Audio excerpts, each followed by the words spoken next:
Je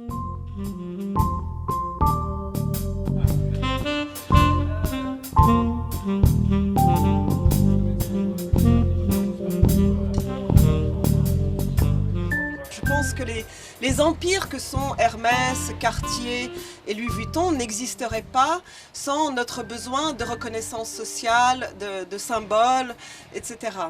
Ce livre, finalement, c'est une recherche, une tentative de comprendre qu'est-ce que le pouvoir du luxe. But you know, we're living in fashion, and fashion is really the métier of being in and being out.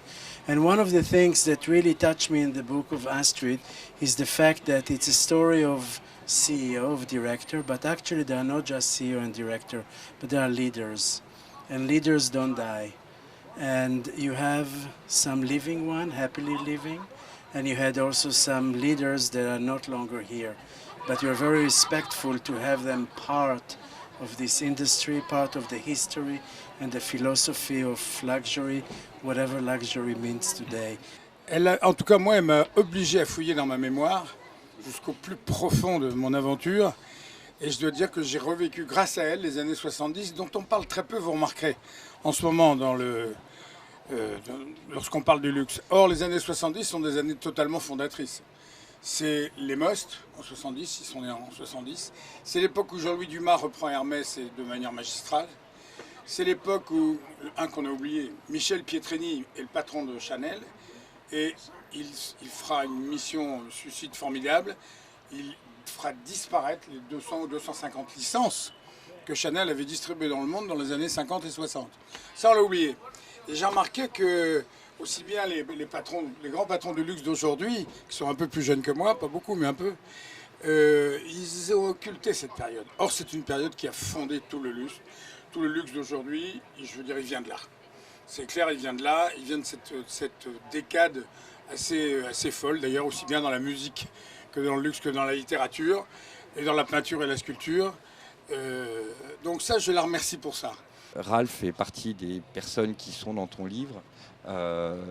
Ils font partie aussi des personnes qui, au-delà de leur carrière brillante, longue et jonchée de réussites diverses, un peu le point commun de toutes ces personnes, c'est que c'est des personnes de passion.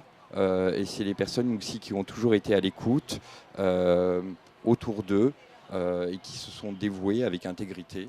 Et c'est le cas notamment de Ralph depuis 2014, qui, au-delà de toutes ses autres fonctions, est aussi le président de la Fédération de la haute couture et de la mode. Il y a des gens qui essayent de faire des écoles du luxe, de penser qu'il y a des process du luxe, qu'il y a des méthodes du luxe, qu'on peut former des managers du luxe qui seraient interchangeables et qui pourraient passer d'une entreprise de luxe à une autre. Et en fait, la réalité du luxe, c'est que c'est des gens. Et ton livre, il est sur des personnes.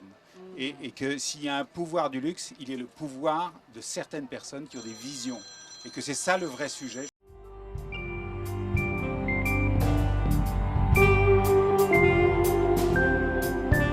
Mais en lisant le livre d'Astrid, je me suis rendu compte que ce dont on n'avait pas besoin et ce qu'on croyait être inutile était en fait crucial.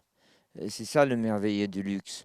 C'est que le luxe remplit l'intervalle entre ce qui nous manque et ce qu'on ignore avoir besoin, entre ce qui est indispensable et ce qui nous paraît superflu.